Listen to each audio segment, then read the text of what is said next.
Tajaajila fayyaa qulqulluu dhaqqabamaa fi si'ataa taasisuuf hojjetamaa jira jedhame. Mootummaan naannoo Oromiyaa dhaqqabummaa tajaajila fayyaa babal'isuun tajaajila dursanii dhibee ittisuu fi yaalanii fayyisuu kennuun hawaasa fayya qabeessa horachuuf hojjechaa jiras jedhani. Keessumaa yeroo ammaa dhaabbilee fayyaa keessatti tajaajilli bifa addaan dubartootaa fi daa'immaniif kennamaa jiru jijjiirama guddaa argamsiisaa jira. Biiroon Fayyaa Oromiyaas raawwii hojii damee tajaajila fayyaa bu'uuraa ji'oottan jahan darbanii qindeessitoota tajaajila fayyaa bu'uuraa godinaalee waliin Adaamatti gamaaggamaa jira. Kaayyoon isaa hanqinaalee fi ciminnoota jiran adda baasuun ciminaalee jiran itti fufsiisuu fi karoora hojii hafe irratti xiyyeeffannoo kennuudha. Itti aanaan hoogganaa Biiroo Fayyaa Oromiyaa Dr. Bokonaa Guutaa baniinsa irratti haasawa taasisaniin mootummaan bu'uuraalee misoomaa dhaabbilee fayyaa babal'isaa jiraachuu fi tajaajila fayyaa bakka hundatti dhaqqabamaa taasisuu fi hojjechaa jiraachuu himani. Humna buufataalee fayyaa cimsuuf maallaqa waggaatti buufata fayyaa tokkoof ramadamu 300,000 irraa ture gara 600,000tti bara kana ol guddisneerraas jedhani. Buufataalee fayyaa 60 keessatti tajaajilli baqaqsanii yaaluu kennamaa akka jiru ibsuuni. Manneen qorichaa moodela hawaasaa 630 ol ta'an tajaajila kennaa jiraachuus ibsaniiru. Riiformii tajaajila fayyaa hojiirra oolchuun tajaajila fayyaa qulqulluu si'ataa fi dhaqqabamaa taasisuuf hojjechaa akka jiranii fi hojiin kenna tajaajila fayyaa ceesisuun aanaalee 61 adda ba'us Dr. Bokonaan himaniiru. Dhaabbanni tajaajila bishaan dhugaatii fi dhangala'aa magaalaa Shaashamannee kenna tajaajila hawaasaa si'ataa fi dhaqqabamaa taasisuuf qooda fudhattootaa hirmaachisuun hojjetaa jira jedhame.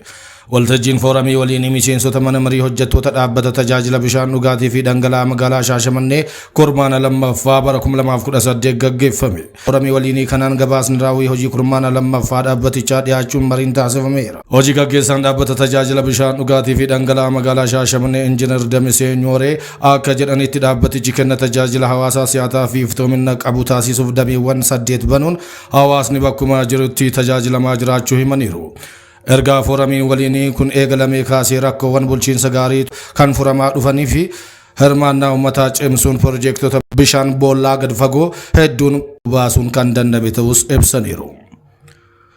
Piroojektonni hojjetamaa jiranis deeggarsaa fi hordoffii taasisuun manni marichaa yeroo yeroon daawwachuun ciminaa fi hanqina jiru nutti agarsiisuun jijjiiramaaf hojjetamaa jiraachuu eeraniiru. Afyaa'iin mana marii magaalaa Shaashamannee Obbo Nuuriyyee Mohaammed ergaa dabarsanii magaalichatti uwwisa bishaanii dabaluuf hawaasa bishaan qulqulluu obaasuuf hojii dhaabbatichi hojjetaa jiru utubuu fi manni marichaa gahee isaanii baataa jiraachuu himanii iccitiin milkaa'ina dhaabbatichaa qindoomina qaamolee hundaa ta'uu fi qindoominni kunis itti fufuun baay'ina uummataa saffisaan dabalaa jiru dhaqqabuu fi caalmatti hojjetamuu akka qabus kaasaniiru. Marii qooda fudhattootaatiin hawaasni bishaan qulqulluu argachuun dheebuu akka ba'uu fi kenni tajaajila daraan akka saffisuuf gahee isaanii akka baatan dhaamaniiru. Biiroon bishaanii fi enerjii Oromiyaatti itti gaafataman waajjiraa Obbo Tasfaayee Mul'ataa gama isaaniitiin bulchiinsaa fi qabiinsa bishaan dhugaatii qulqulluu hawaasaa biraan ga'uu fi biirichi xiyyeeffannoon hojjetaa jiraachuu himani. Dhaabbanni tajaajila bishaan dhugaatii fi dhangala'aa magaalaa Shaashamannettis kenna tajaajila ariifataa fi iftoomina qabu hawaasaaf kennuuf sochiin jiru abdachiisaa ta'uu eeruuni. Miseensonni mana maree magaalichaa hawaasa waliin qindoomuun ambaasaaddara bishaanii ta'uun gahee ofii bahuu akka qabanis ibsaniiru. Uwwisa bishaan dhugaatii dabaluufis hawaasa hirmaachisuun qindoominaa keessaa fi alaatti caalmatti hojjetamuu akka qabuu fi biirichis deeggarsa barbaachisu kan taasisu ta'uu himaniiru. Hojii qabatamaa dhaabbatichi hojjetaa jiruun jijjiiramni dhufaa jiraachuu eeruuni. Piroojektota bishaan dhugaatii dabalataa dhaabbatichi hojjetaa jiru milkeessuufis garsi hawaasaa cimuu qabas jedhaniiru. Wurtuun tajaajila tokkoffaa yookiin masoob qaama mootummaa fi uummata gidduu jiru dhiphisuun itti quufinsaa fi amantaa uummanni mootummaa irraa qabu akka dabalu gochaa jira. Obbo Awwaluu Abdii mootummaan naannoo Oromiyaa tajaajilaa fooyyessuudhaan rakkoo bulchiinsa gaarii bu'uura irraa akka furamuuf hojiilee bu'aa qabeessa hojjechaa jira. Keessumaa karaa qulqulluu fi karaa ammayyaa ta'een akka kennamuuf wirtuu tajaajila tokkoffaa yookiin masoob magaalota Oromiyaa keessatti akka hundeeffamu gochuudhaan hojii bal'aan hojjetamaa jiraachuu himani. yaadamni haaraan kun qaawwa mootummaa fi uummataa gidduu jiru dhiphisuun itti quufinsaa fi amantaa uummanni mootummaa irraa qabu dabaluuf hambisuu keessatti shoora olaanaa kan qabu yoo ta'u balataanis tajaajila teeknooloojiin deeggaramee fi hawwataa ta'e hawaasaaf dhiyeessuuf akka meeshaa jijjiiramaa tokkotti tajaajilas jedhani. Haaluma kanaan guyyaa har'aa magaalaa Mojootti wurtuun tajaajila tokkoffaa bakka pirezidaantii itti aanaa mootummaa naannoo Oromiyaa obbo Awwaluu Abdii argamanii tajaajilaaf banaa ta'eera. Obbo Awwaluu Abdii saganticha irratti haasawa taasisaniin hojiileen gugurdoon mootummaa jijjiiramaatiin hojjetamaa jiran keessaa tajaajilli uummataaf kennamu haqa qabeessa qaqqabamaa fi ammayyaawaa akka ta'uuf wirtuu tajaajila tokkoffaa magaalota Oromiyaa keessatti akka hundaa'u gochuun hojii bu'aa qabeessi hojjetamaa jiraachuu himaniiru. Wirtuun tajaajila tokkoffaa hundaa'uun qaawwa mootummaa fi uummataa gidduu jiru dhiphisuun itti quufinsaa fi amantaa uummanni mootummaa irraa qabu akka dabalu gochaa jiraachuus himan. Rakkoo bulchiinsa gaarii bu'uura irraa furmaata akka argatu gochaa jiraachuu himani. Kantiibaan magaalaa Mojoo obbo Gazzaalii Hashuu mootummaan jijjiiramaa gaafilee uummataa roga hundaan deebisuuf hojii bu'a qabeessa hojjechaa jiraachuu himani. Hojiilee kana keessaa tajaajilli mootummaan uummataaf kennu si'ataa qulqulluu fi ammayyaawaa akka ta'uuf hundeessaa jirras jedhani.